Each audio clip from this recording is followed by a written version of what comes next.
Good day and welcome to the PDS webinar, Creating a 360-Degree View of the Patient Experience. I'm Russell Hendrickson. It's great to have you joining us today.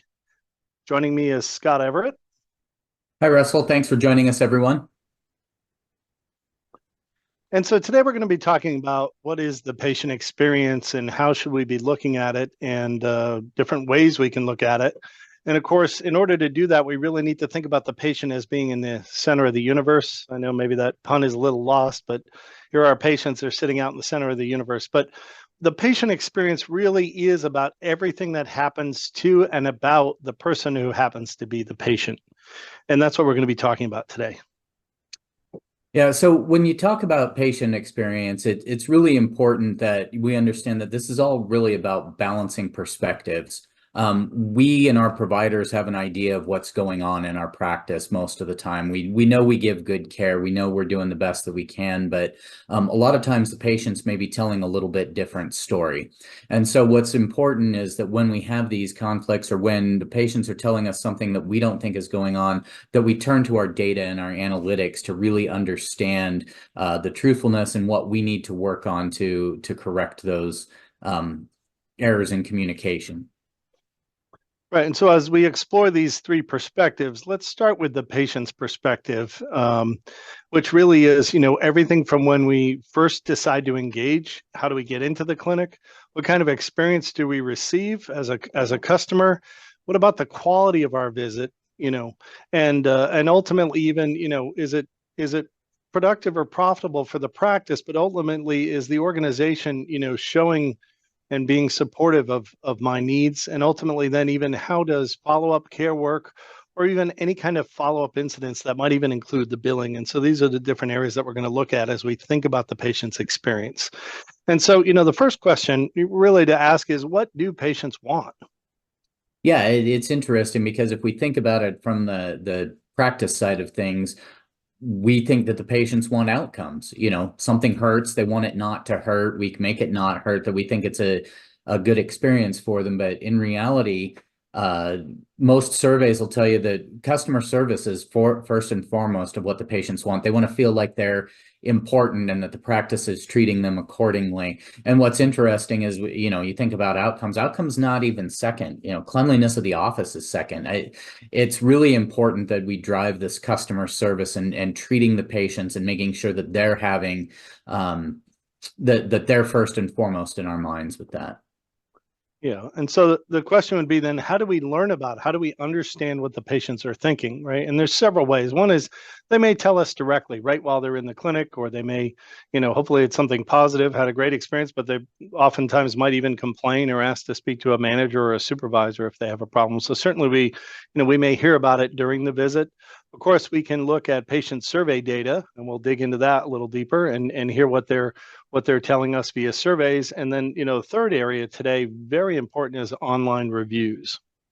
Right. And let's talk a little bit about those online reviews, because a lot of times I don't think we have the focus that we see on those. Now, we may be subscribing to something like Health Grades or something where, we're paying to have these reviews done. But a lot of times these reviews are showing up in other places as well, like Yelp or even, Facebook, Twitter, things like that, where really social media and these places are giving customers a place to speak out about the practice. And unfortunately, a lot of times it's when it's negative. So we need to make sure that we're at least monitoring those and understanding what's out there, because this is a very critical thing. Even if you're not looking at those, prospective patients are. And a lot of times when patients, especially if they start a new plan or if they're being referred by a provider for specialty care, they're reading those reviews. And what was an interesting thing that we saw in a recent survey that came out from Press Ganey, 84% of patients won't even see a provider if they're referred, if they had less than a 4-star review. And so we have to understand how we can get to that level and what's out there. And again, it all comes back to customer service and what the patients feel with that. So that's really kind of a key, is we still have to be monitoring these online reviews. Yeah, and so let's talk about both good reviews and then negative reviews, right? So the good reviews, the 5-star reviews, fairly easy to understand because you'll usually hear things like, highly recommend, or, great experience, or love the team. So 5-star reviews, fairly easy to understand when the patients are happy. Yeah, and so in preparation for this, I read a lot of these reviews, and unfortunately, I can't unread any of them. But you're right. These 5-star reviews are.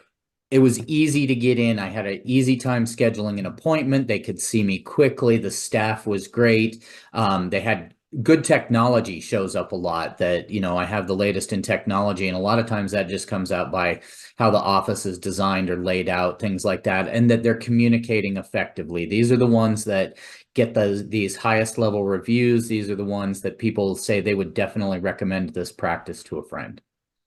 Yeah, and so, unfortunately, though, people are more likely to complain or post something online when they're unhappy than when they're happy. And so clearly the unhappy reviews, it's usually right in the subject or right in the title. Yeah, and again, the ones for where they were unhappy, you see a lot of they couldn't get me in for a month or longer. That I was in the office forever before I saw a provider. I was sitting in the exam room and I didn't know what was going on. The staff wouldn't talk to me. When the physician did finally see me, he was rushed or showed a real lack of concern with that. And then, interestingly enough, the costs come up, which and I don't even think, a lot of times based on the comments I saw, was that the costs were too high. It's that they didn't understand the costs or what would be involved, that there was just a lack of communication there as to what the patient was responsible for and what insurance would cover. Exploring your patient surveys. So we talked about, what patients are saying online.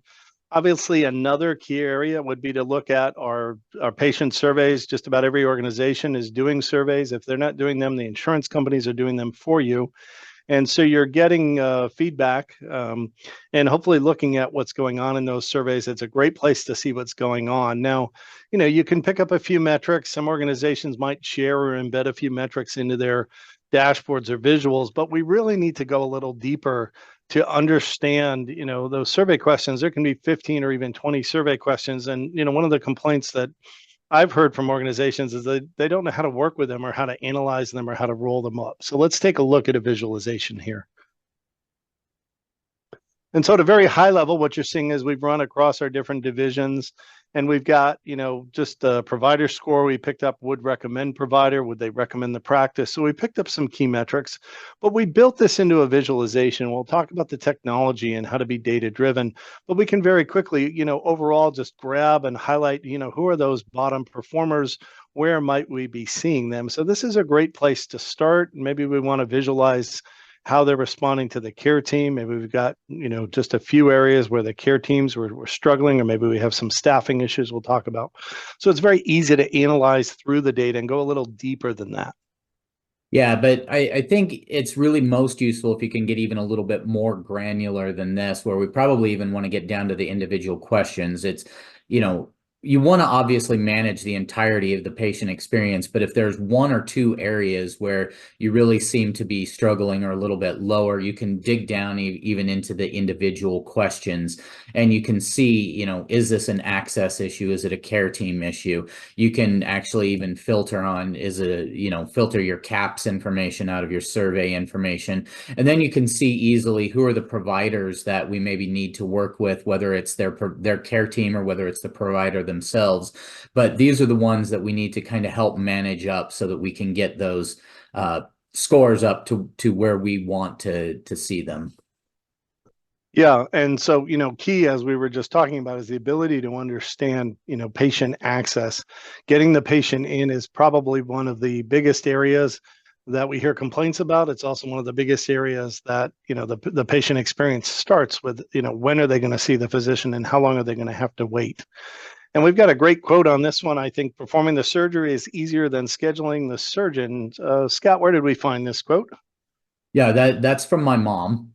I could do a whole webinar on things that my mom complains about with healthcare, but really, if you think about it, patient access is critical. That's the first impression that people get of your organization, is how easy is it to get in and can I get in a timely fashion? So really, it comes down to a lot of different things. Most of the time they prefer scheduling online. And if your portal's easy, that's a big satisfier if they can just get in, schedule an appointment, and it's there ready to go. When they have to call or if it's difficult to get through the portal, this survey did mention that contacting the office or getting to talk to a person was the #1 roadblock people had when selecting a provider. So, sometimes it's not even about how quickly can we get in? It's, how easy is it to even schedule someone, and can we even talk to someone on the phone?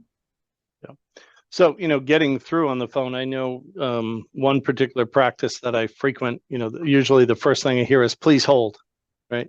Just, hello, please hold. I go, okay, right. So, so with that, if you have the capability, being able to look at what's coming through on your call center, right? And call center data, if you have a phone switch that's analyzable, you could look at total call volumes. You could look at call volumes by location. If you have your call center segmented by division, larger organizations often do, that's helpful. But then being able to, again, slice and dice through the data and potentially look at hold times, or look, you can see there's an outlier here where there's a lot of longer hold time in this one location. So being able to look at hold times, calls that never got answered, or calls that are rolling into voicemail. So if you can get a call center data, certainly valuable. Yeah, and I think what you see in this, Russell, is those outliers that are there of the abandoned calls or the calls that weren't answered. If those are new patients, those are probably patients that you lost. If those are established patients, those are probably poor scores on your surveys that come through. So understanding this data can really help you get a hold on that. Yep. Okay. So when we look at things like this, we want to understand our patient metrics as a whole. There are a lot of these metrics that directly correlate to patient experience. The ones we see the most are appointment lag. If you have long lags, it gives a poor experience. If you have a lot of provider bumps, that's something that definitely feeds into the patient experience as well. And so those are ones that you certainly want to try to manage. On the other side of things, if you're having poor patient experience that you haven't seen or measured for a while, those can be showing up in your arrival rates, your cancellations, your no-shows. So things like that are metrics that you can utilize that correlate to that to help you better manage your patient access. Yeah. So let's go ahead and look at an example visualization. And if you've attended some of our webinars, I feel like we talk about patient access quite a bit, but again, from the patient side, from the patient experience side, even from a productivity side, right? The patient access is such a key metric here. What we're looking at here again is another web-based visualization where we can look at things like arrived, bumped, cancels. We can look at day of the week type of analysis. We can even look at third next available and our appointment lag. Sometimes you can look at these metrics together and see that there may be system issues that you're looking at. For example, if your third next available and your appointment lags aren't matching up with what you'd expect. Those are things that you definitely want to dig into to see why the system would allow you to get in quickly and easily, but it's just not happening based upon the appointment lags that you're seeing. Yeah. So as you can see here, I just filtered on the bumped appointments. I could, run over to the side here, and then we could start to do more analysis around what's going on. And we'll dig into how we can drill and dig down into the detail behind that. But let's talk about, though, not just getting in, but what actually can be measured when the patient is in the door. So let's take a look at that. This is something that actually is a big satisfier or dissatisfier with a lot of the reviews that we've seen. And these are cycle times within the clinic. Now, a lot of organizations track these fairly frequently. A lot of them don't, based on the system that you use. It can be difficult to get this data, but it can definitely be very, very useful data where what you're tracking is how long is the patient sitting in the waiting room before they're taken to the exam room? How long are they sitting in the exam room before the provider arrives? And then how long is the provider physically spending with them?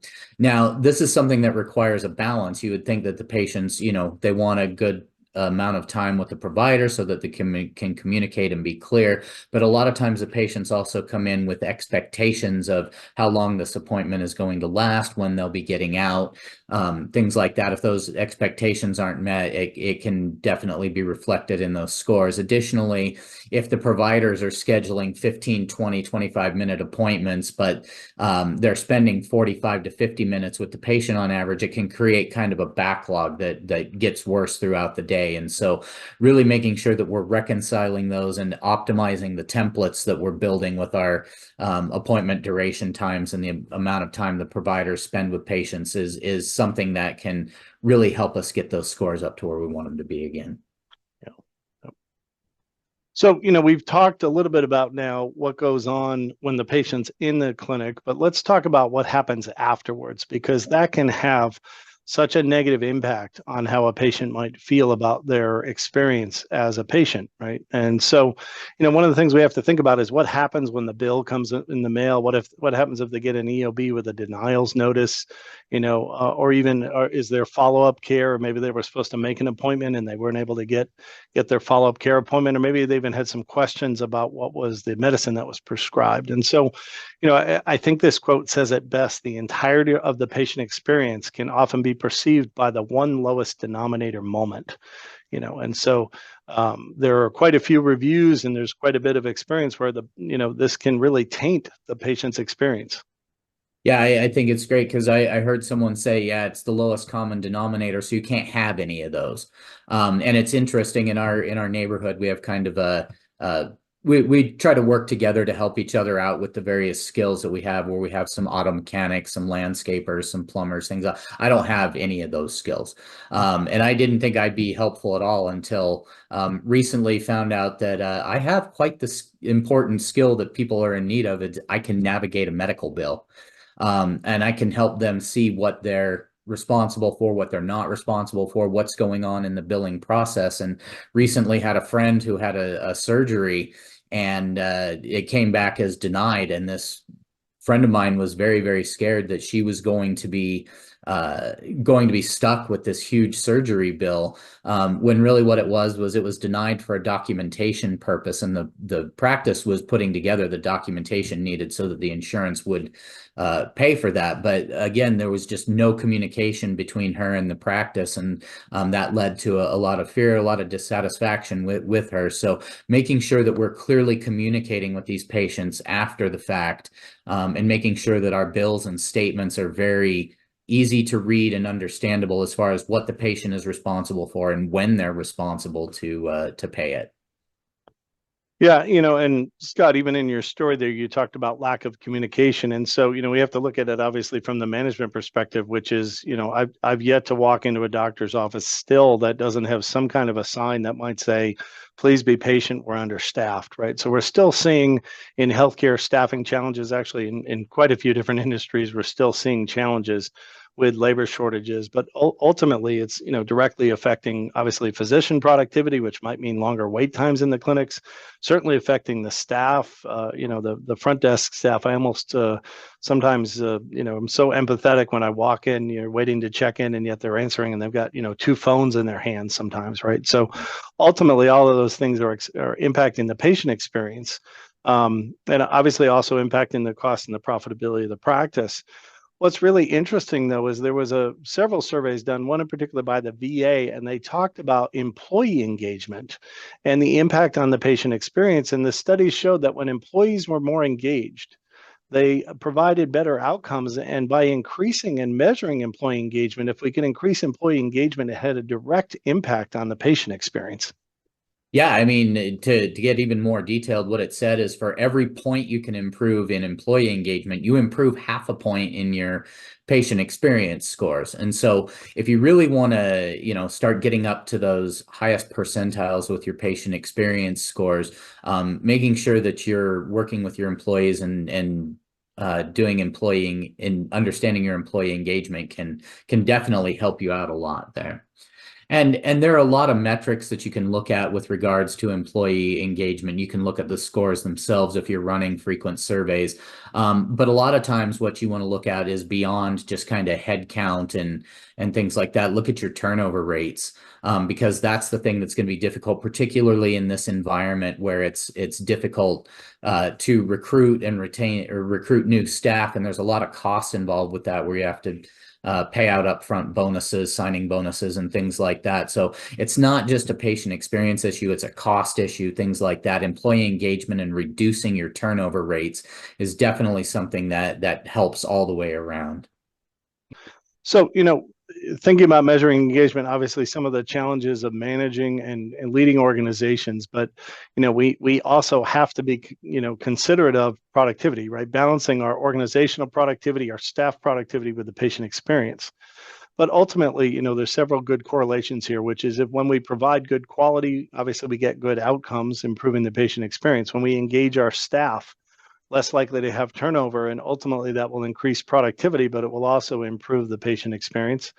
When we have satisfied patients, we're likely to retain those patients, and of course, happy patients are going to recommend us, which also would help with volume growth. So, very important as we kind of think about how these different drivers impact the results we're going to see. Yeah, and I think when you talk about retained patients, that's an important piece, especially if we're someone who sees a lot of patients that are frequent. Obviously, we have those patients that we'll see once or twice a year when something's wrong with them, but we also have patients that we work with that have chronic conditions. And I think it's really important that we treat these like the frequent flyers that they are. I don't know how you could incorporate a punch card or anything, but working with these patients to help them get appropriate care, because these are patients that need to come in for follow-up care to make sure that they're in compliance with their medications, with their care plans, that they're doing the things that they need to do, but also making sure that we're identifying all of the treatments that need to be or all of the conditions that need to be treated by our practice. And so once we have that, that may change the amount of time that the follow-up frequency needs to be, that we need to see these patients. And really one of the things that we've found with this that helps drive both patient satisfaction and helps us take a little bit control of our own access is by being a little bit more proactive in scheduling the follow-up care with these patients, where before they leave the clinic, can we schedule them? Or if we haven't seen them in a while, if we reach out to them to fit them in at a time when we have capacity rather than waiting for a more urgent situation to turn up. A lot of times being proactive with these patients can definitely help in both of these areas. And, when we talk about this, we want to say it's not just the practices that should be looking at this, and it's not just the patients that are reporting this. Payers are collecting this information. This is actually something that payers are being held accountable for if they have Medicare Advantage plans or other plans that they're working with CMS on. And so if they're going to be held to these standards, they're also going to be holding the networks that they work with to these standards as well. And it could impact overall reimbursement, whether it's a quality bonus or the way that they're reimbursing the networks directly. So again, we need to make sure that we're seeing what we're seeing, and we probably need to reconcile with what the payers are seeing as well. Yeah, it begs an interesting question, Scott. You talk about how the payers are measuring things, and we certainly know they are. Right. And so as we talk today about looking at all the different sides of the patient experience, in the beginning, you shared that, we were going to look at what we see, what the patient is seeing, and then ultimately balancing that with data. What is the data telling us? And I'm, spoken on this. If you've attended any of our webinars, especially our fall webinar series, I know some of the folks that are with us today did attend those. We talk about having data to measure ourselves, but also to measure when the payers are telling us what they see going on. Does their data really align with our data? Because they may be collecting it from different sources and our data may tell a different story. In either case, as we look at the patient experience, right, there's kind of two underlying factors here is, when we talk about this, which is being data driven. Or do we have a data driven culture? Are we focused on using data as leadership and support of using data to drive and identify performance opportunities, as we like to call them? And so what does it mean to be data driven? Well, it's that the focus is on the continuous use of data as an organization. We're going to use data to help support and reinforce where we're headed, but also then to measure and identify opportunities for improvement. We say this a lot. It's not about creating heat. It's about shedding light. Where do we see performance opportunities? There always exist. And then ultimately, can we use the insights from data, what we're seeing, to improve our performance? Yeah, and really when we look at it, the most important thing is communication and making sure that we get data in the hands of people, whether it's a static dashboard that they receive regularly, or whether it's the visual dashboards that you see that are made available. But understanding these and showing and highlighting areas for improvement. For example, when you see the physician scores, there's still one area where the physician's lacking a little bit is in the providing information for follow-up care. And that's something that maybe you can just make a couple of tweaks in the way that they communicate with their patients and those scores go up. Or on the care team side of things, making it a little bit easier to schedule the appointment, whether it's improving the look of your portal, or whether it's doing a little bit more training or on the phone staff, things like that. Just little tweaks here and there can make a big difference in the long run. Yeah, and you don't have to have, highly visual tools like we've showed. This report is actually designed and published out through Excel. There's a couple unique features to this report that I really love in the design. One is that, by calling out sort of these two most important metrics, would they recommend the physician, would they recommend the group? But the second thing, and you may not see this too closely, you'll see it certainly in the handout, is that we've set the benchmark here at 80%, not at 50. And so that is a little misleading, because that line, what looks like the middle, really isn't the middle. But we did that on purpose in the report, because what it shows is when you're that far off 80%, as you can see over here on the right, that yellow band right away implies that we're having some challenges with phone communication, scheduling appointment, and even maybe staff being courteous, right? So that by setting a benchmark and using some color to what would otherwise be sort of a monotonous report, makes it much easier for people to digest and visually understand where there is that performance gap. And that's really what we're talking about, using data to be effective to drive and manage change.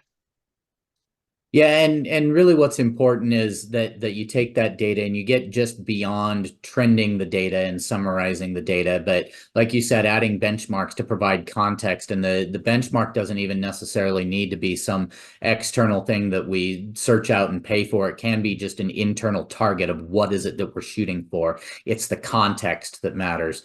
But really, ideally, what we need to do is we need to start looking at correlations between these metrics. What is it that are our key drivers and what drives it the most?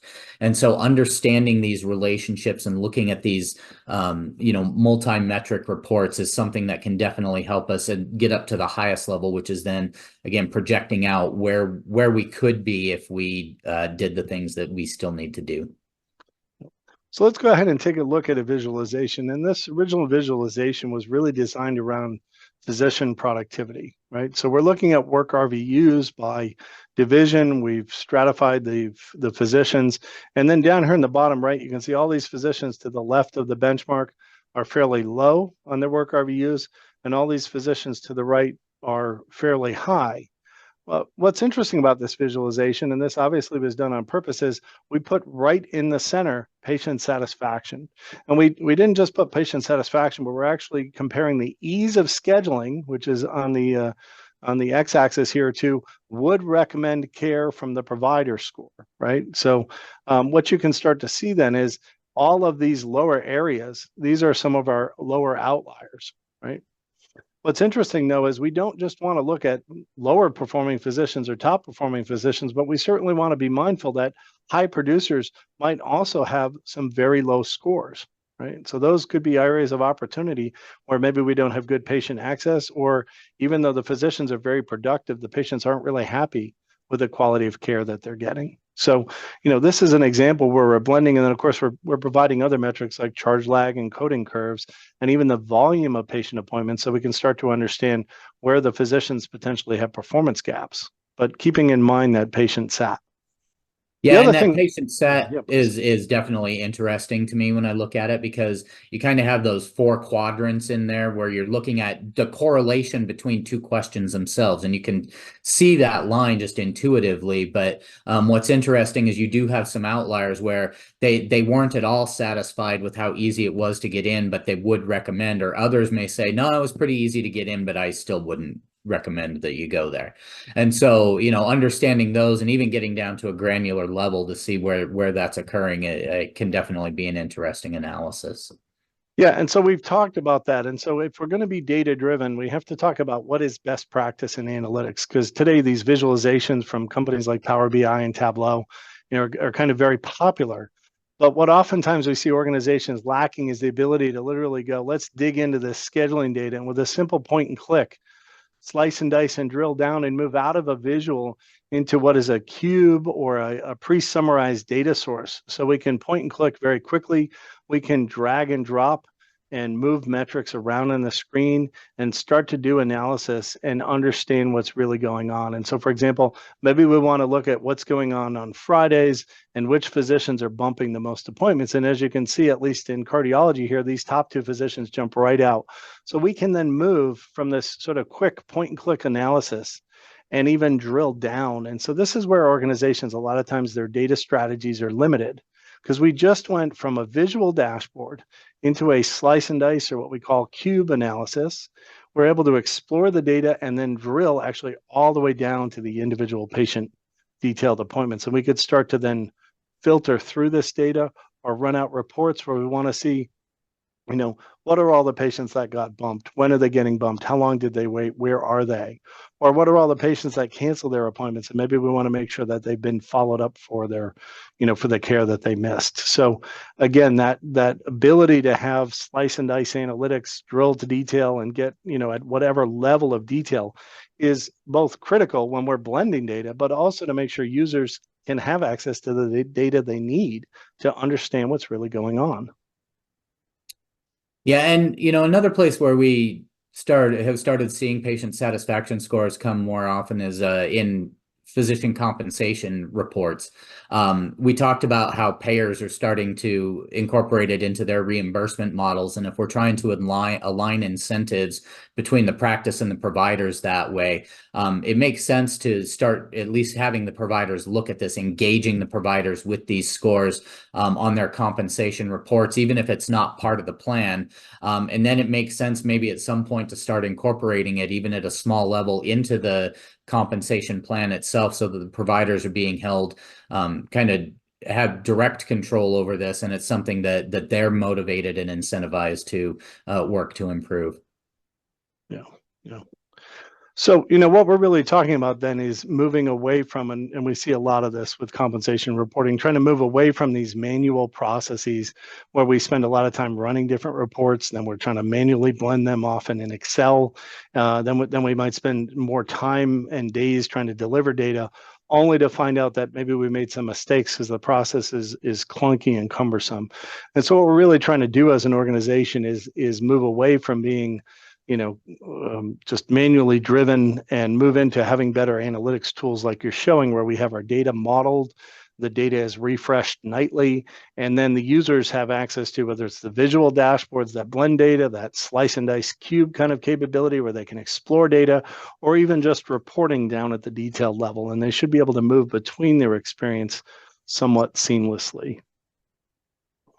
Yeah, and it can be a challenge when you start, sharing this data or communicating this data out frequently. It can be a little bit overwhelming, feeling like I have to manage this patient engagement. I have to manage patient satisfaction scores. I have to balance that because I also have to manage my productivity and make sure our providers are producing at a high level. Now you tell me I got to make sure I'm managing patient access as a key priority as well. And just it's a lot to have to do, but really what we're doing is it's not three separate areas that we're looking at. It's one great whole, where ideally what we're doing is realizing that all of these correlate together. They all do the same thing. And what you'll find is when you put the patient first, and when you start looking at patient experience as your top priority, all of the other things are going to fall into place.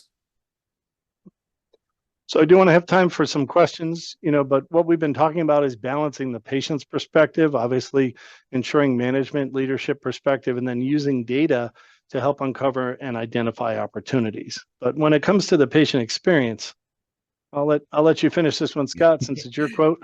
Yeah, no, this is a great quote that I heard from an old CEO of an organization I worked for, where he told us, he said, regardless of what we think, patient care isn't excellent unless the patient thinks it is.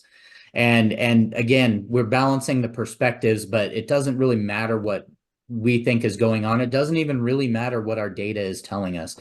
The patient is what's important, and making sure that they feel they're having the greatest experience in the world when they're at our practice is where our focus really needs to lie if we're really trying to get to those highest levels of patient engagement and patient experience. Thank you so much for joining today. Thanks for all the great questions we had, and thanks for the interest. And certainly, we hope to, if we can help you, we'd hope to engage with you. And if we can't, we certainly hope that you'll go out and recommend us and give us 5-star reviews, at least to say PDS put on a great webinar. So we appreciate you listening and the time and interest today. Have a wonderful day. Thank you.